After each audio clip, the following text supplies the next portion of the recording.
This is our passive solar home that we affordably built in 9 months for $39,000. With one costly mistake. Come on in and we'll show you around. Welcome to my kitchen. It's where I spend most of the time, and it works very well. It is small, but it is very efficient, and to me that is very important in a kitchen, that you don't have to be moving from one corner to the other while you're working. It's just all right there, a few steps from each other, and you can get a lot done in a little bit of time. One thing I've learned from experience in our other house build is I had my kitchen on the south side of the house, and it was so bright and so hot, so I wanted it in the shade, so we did it on the north wall. That is something to keep in mind when you are building, is the location of like your main workspace, that it is a convenient place to work no matter what time of the day. This part of the kitchen is my main work station. On this side of the stove, we have just a small soapstone countertop, and that is so anytime I need to take a kettle off the stove, I have a place to put it that I don't have to worry about it burning the countertop without getting some kind of a hot pad, protection on the countertop. So that's the purpose of this soapstone here. And as far as the colors that we chose in here, our home is a Southwestern themed home. And I wanted not just bright aqua cabinets, but I wanted it kind of in that family. So I'm really pleased with this kind of blue-green color that it turned out. Our countertops are walnut. We got them from a friend up the road, and James cut them down and finished them off, and they are very, very beautiful. And I don't have any doors on my cabinets because doors are in the way. And people say, "Oh, don't you have problems with them being messy all the time?" Not really. It's all right here, and it's very easy just to quick, rearrange it so it looks okay. But the overall efficiency of it, I like it. And I have no lack of storage space. I have 11 drawers here, and we put all drawers in our lowers instead of doors with shelves because it's just so much easier to see what's in your drawers. Here is my corner pantry, and the reason I love a corner pantry, if you have your cabinets come clear to the corner, it is a very inefficient use of your space. You have these lazy Susans, and they're just hard to get to, and you lose a lot of space. But when you make a pantry in the corner, you lose no space, and it's not that big. I mean, it's like so. But I have all kinds of storage in here. 1, 2, 3, 4, 5, 6 shelves. Yeah, just all my miscellaneous baking stuff and whatever else I want to store in there that I don't want anybody to see. Just come out and shut the door, and there it is. It can be messy in there and nobody knows the difference. Here we are at my island, and I have a commercial sink. I am in love with commercial sinks. I had one in my bus. This one has 2 sinks. My bus actually had 3. But being as I have a dishwasher, I decided I could get by with 2 sinks. But one of my real selling points that I love about my sink here is I have a cutting board here, and this is where I do all my prep work for my food, my meat, veggies, whatever, and it's very much easy cleanup. It's right in the sink, not on your countertop. And so that is what I really love about it. Concrete countertops here. James did that. He molded them or shaped them so all the water drains to the sink. I never have to worry about water coming off the sink. There are all kinds of dimensions of commercial sinks, different sizes, and I wanted just a certain size of sink, so we actually ended up ordering this one from Home Depot. We positioned our island like this. A triangular kitchen with this island on an angle makes the most efficient use of your space. Everything is close. My fridge is close, my stove is close, and so it makes it a very easy kitchen to work in. Another thing I love about this island is when I'm working here, I have these most amazing views, and that is very uplifting when you're doing the dirty work of doing your dishes. So from the other side of the sink is the bar here, and I like to have a bar on the outside of my kitchen, so when my grandkids come over, they can sit on the bar and entertain me while I'm cooking. And James will sit here quite a bit and we'll talk while I'm in the kitchen. It's just a good social space to have.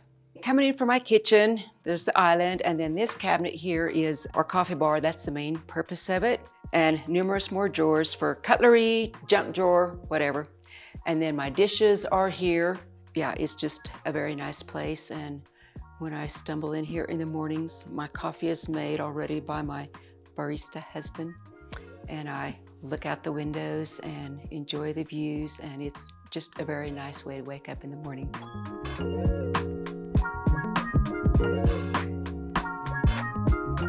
We're in the living room now. The design here has to do with our views. So we got a lot of windows on the east and the south, and our views are beautiful.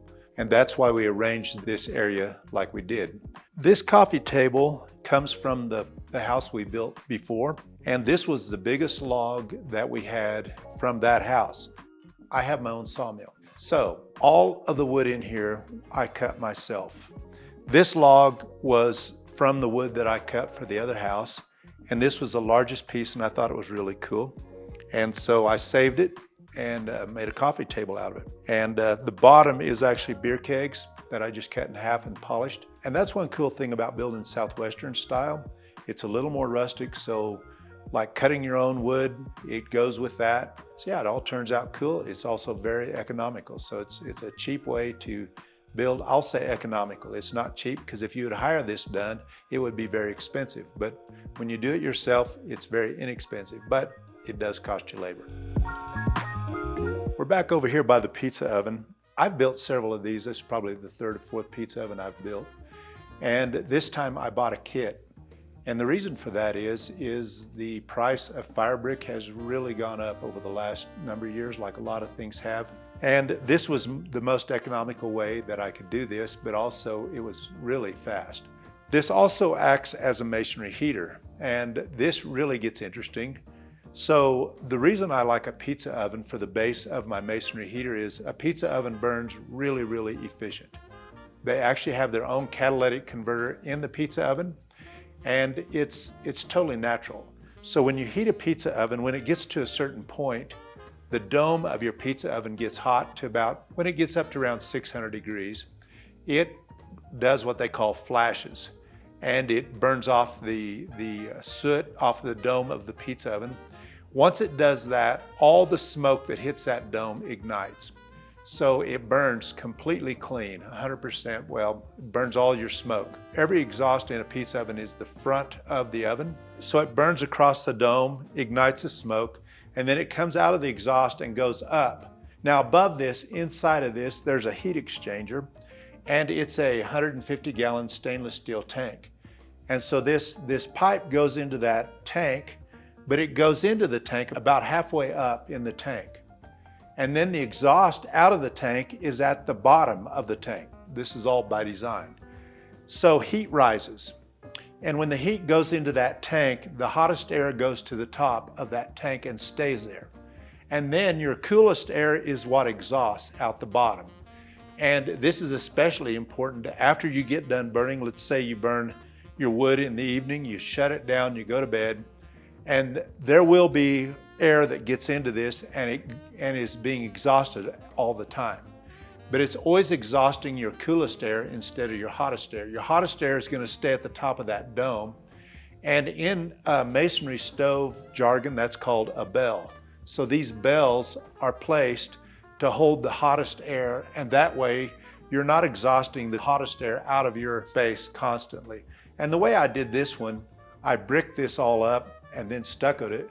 But before I got done bricking with just a little gap at the top, I actually filled this all up with sand. So there's about 12,000 pounds worth of sand inside of this. Well, the whole thing has about 12,000 pounds of mass. So when you burn this, it burns really efficient because you burn it wide open. You never choke it back. You never have creosote. It burns up in there, but your heat is stored in that sand. So this heat will last for days. It's really a cool concept. It's been used for years and years in Northern Europe. Russia especially, in fact, it has the name a Russian fireplace. That's how this whole system works. I know it's a little bit complicated, but if you want to look it up, you can look it up. Masonry stoves, heat storage, Russian fireplaces, bells of Russian fireplaces. It gives you the concepts that I used in this. We were living in a bus for the last probably 4 years, 3 years. And we thought we would be traveling. And the closer it got to traveling, the more we realized that we didn't want to travel. We are not Rolling Stones, and that's fine for anybody that wants to do that, but we decided we wanted to stay here. So we bought this piece of property. We have this house on 35 acres. Different states are different, but here in Colorado, you have to have at least 35 acres to have what they call a domestic well. If it's smaller than 35 acres, you can only get a permit for what they call an in-house well, and that's exactly what that means. You cannot water your lawn, you can't have animals outside, you can't have anything outside of your house. It's only in the house. And we paid right at $100,000 for this 35 acres. Then we had to drill a well, and that was what, about $15,000, something in that price range, I think. 17, I think it was. Okay, $17,000. That was the only real expense we had as far as buying the property and the well. We moved to Colorado because our daughter lived in the area. This is one thing I do recommend when you are looking for a piece of property. It's best to move into the area and live there, which is what we did. We moved here and rented a place for a year, and we shopped for property. We did not buy the first place that we saw. We started looking in this area, and really it was almost by chance that we found the place that we bought. It was the first place that we bought before that this that was the lot just to the south of here.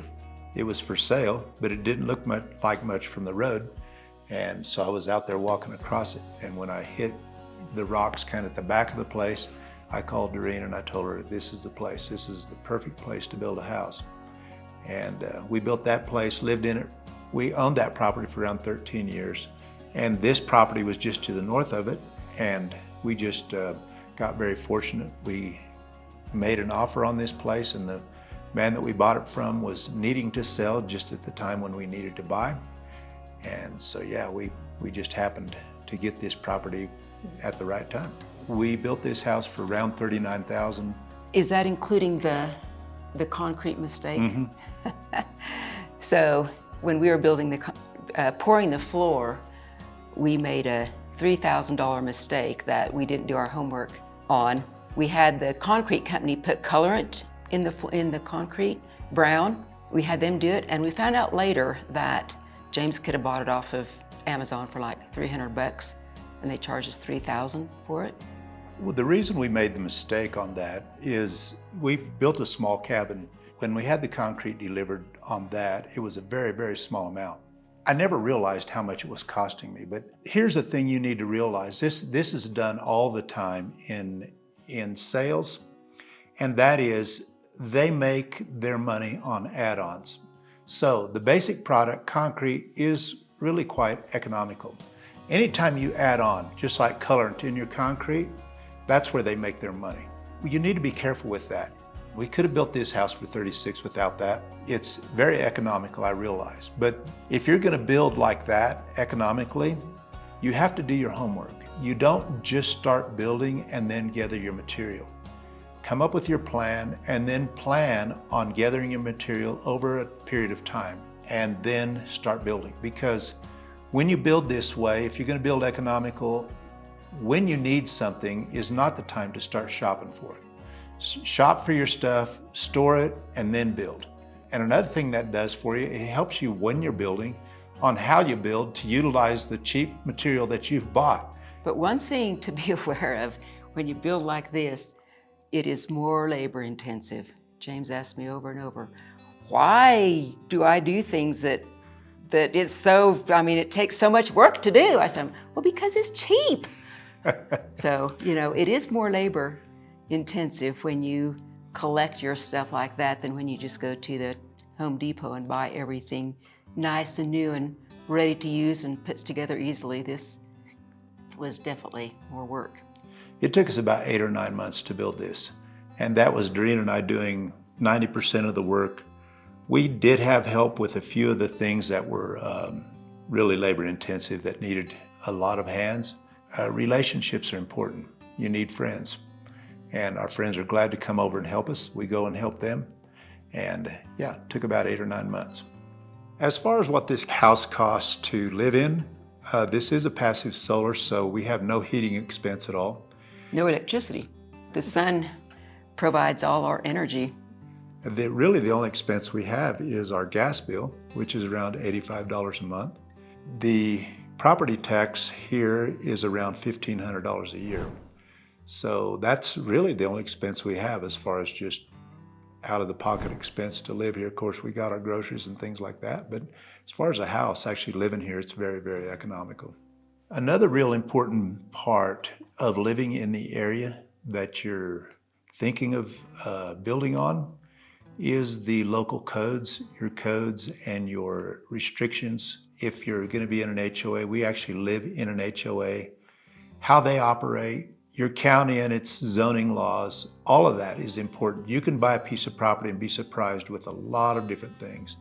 And there's a lot of homework goes into this. So don't just buy a piece of property and think you're going to build your dream, because your dream might collide with the zoning laws, and that's never pleasant. So just be careful. And again, this is why it's so important to live in an area, talk to the locals, make friends, talk to people that have done what you're thinking about doing. They are a wealth of information. This thing of independence is kind of a joke. None of us can really make it on our own. We need people in our lives and people that know what they're doing, people that have gone before us, and they can help us a lot. So yeah, make friends, move into an area, live there for a year. It'll help you a lot. So this is a desk area, and we are not quite done with this area. Eventually, we're going to have bookshelves here on the wall. This is just a piece of walnut that I bought off a neighbor, and it turned out cool. It's got this little hole in the top that works great to run your cords through, so you don't have to drill your own hole. And also, I'm going to eventually put a bank of drawers there on that side. All in all, it turned out really great. This is a beautiful piece of wood, and I think we're really going to enjoy it. Okay, this is our little dining area. We just wanted a small table here that we could sit out while we eat our meals and enjoy the lovely views. Also, we didn't want just a square table. We bought this wood from our friend, and James cut it in wedges, and then we just kind of worked with it to make an organic shape.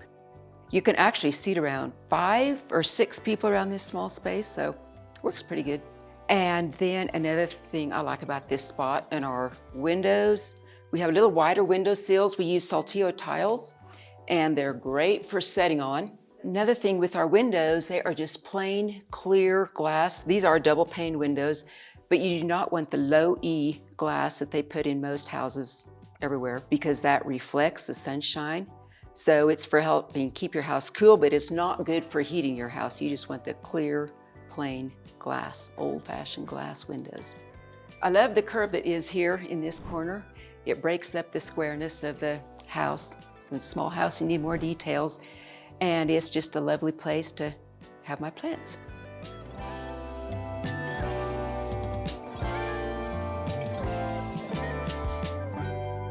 So this is the back part of the house. This is our dressing area, also utility room. We have our clothes storage here, bathroom behind me, closet there. Yeah, just a multi-function room. And when you build small, of course, everybody that has done this knows this. You have to use your spaces for more than one thing, and that's what this space is. Yeah, it works very, very well. We really enjoy this space. Whenever you separate your spaces out, just like the washer and dryer here, if you would enclose this, it makes your space feel smaller. And by leaving it open, it makes your space feel bigger. And there's trade-offs. You will see the washer and dryer in here.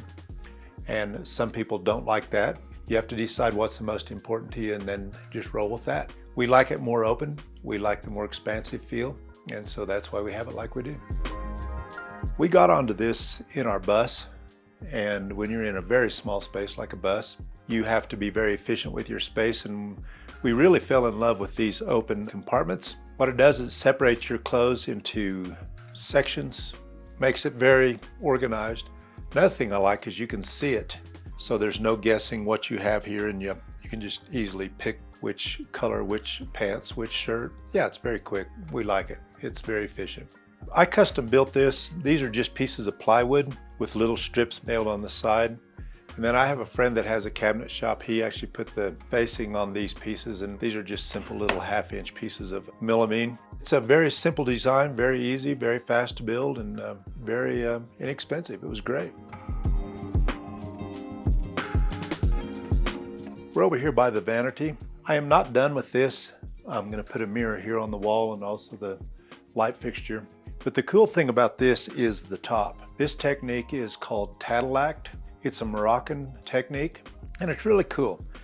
If you look it up and you would actually buy material to do this, it would be expensive. And if you would hire it done, it'd be very, very expensive. But when you do it yourself and you just use off-the-shelf stuff, it's very inexpensive, very cheap. I made this sink just out of plywood, and then I lined it, the whole thing with Schluters, which is what you put in showers. And then I started with my tattalact top. So it's hydrated lime and sand. You mix that together and you just trowel it on. And you put several coats of that on. And then to finish it is really unique. You actually use soap. I made my own soap. I made olive oil soap, and then you emulsify that in water, and then you just brush it on. And it ends up really, really cool. I didn't realize this, but homemade soap like that actually has a certain portion of wax in it. And that soaks into the lime plaster, and it has a chemical reaction. It makes this stuff completely waterproof. And I'm sorry you can't feel this, because the feel is really cool. It's got a real waxy feel to it, but it turned out looking really cool, I think. So I made my shower out of slate. This would have been very expensive if I would have just gone to the store and bought it. But I had a friend that had a stack of this slate. It was actually a whole pallet full that I'd seen in his backyard for quite some time. So when I got ready to build this, I contacted him to see if I could get some off him, and he was glad to get rid of it. So bought it for $100 and installed it. So it turned out really cool. When you're going to build inexpensive, you have to be looking for those kind of bargains. So keep your eyes peeled when you get in your friend's backyard. We tried to keep a feel throughout the house. This house is built with natural products throughout. This is natural stone, and it just all fits together. And for a good house design, that's what you want to do. You want to make sure and keep a certain theme throughout. And I feel like this shower answers that. Our house is off-grid. We have used composting toilets through the years for different applications. But in the county we live in, you must have a septic tank installed before you can get a building permit. So we have a septic tank, and this is a regular flush toilet. And those of you that live in town, you would think this is kind of strange, but this is the first flush toilet we've had for quite a few years. The people that visit us that aren't used to the more hippie ways, they're glad for this. But yeah, it's okay, but we still like our composting toilet pretty good.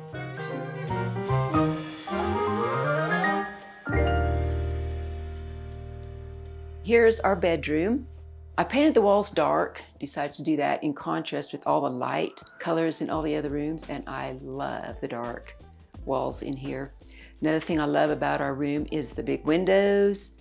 It is amazing when you're laying in bed and look out at the stars at night. It is really, really beautiful. And to wake up to the sunrise is really gorgeous also. Another thing I like about laying in bed, you look up at the ceiling and see the warm beams, the dark beams in contrast to the lighter ceiling. It creates a really nice ambience in here. Our bedroom is really very minimalistic. We only have a bed in here. And right now our bed is on the floor. Eventually we will get a platform built maybe 16 inches off of the floor. We'll have storage under there. Oh, another thing of interest is the wall sconces in here. James made those, and they cast a really nice glow in the evening when we have them on.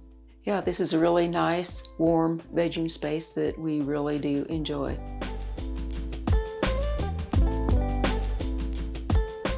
I want to tell you about these roof beams. These are spruce beams. The University of Alaska has a span table for round wood for poles. So these are designed according to their tables for our snow load. And actually, our snow load here is 50 pounds per square foot.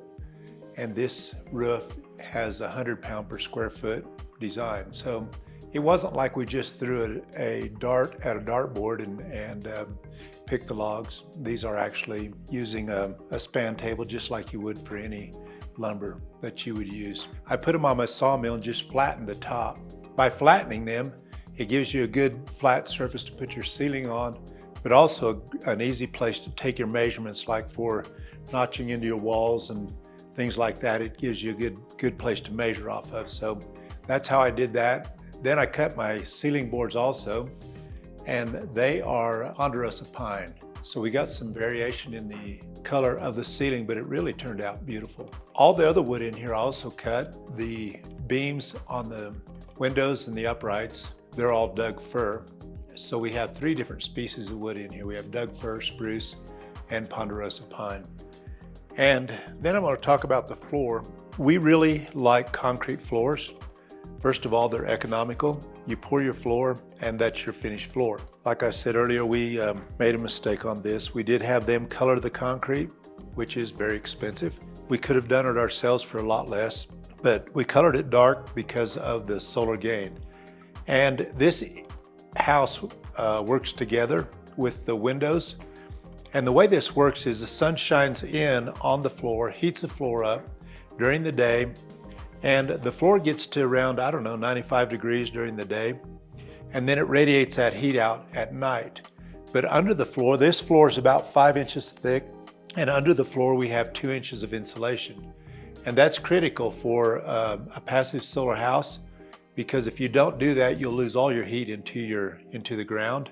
The walls are also concrete. They're just block that we stacked and then poured full of concrete, and all of that absorbs the heat from the sun during the day, and that's all part of a good passive solar design. Now the floor, as far as a finish, I actually concocted my own finish, and it turned out working really good. Some of those things, those experiments are fails, but this one was a success. And it's just linseed oil and paint thinner, and then a little beeswax and a little carnauba wax, and mix those together, heated them up. And right after we poured the floor, I went over and put my finish on the floor and just dumped it on the floor, kind of like just spread it out, and then used a squeegee and just squeegeed it out. And it was real fast. It probably took me, hour or 2 to finish the whole floor. And then when we got done building and we're finishing in here, I went back over it with buffing pads and buffed it, and it turned out really great. I can't say that about all my experiments, but this one turned out great.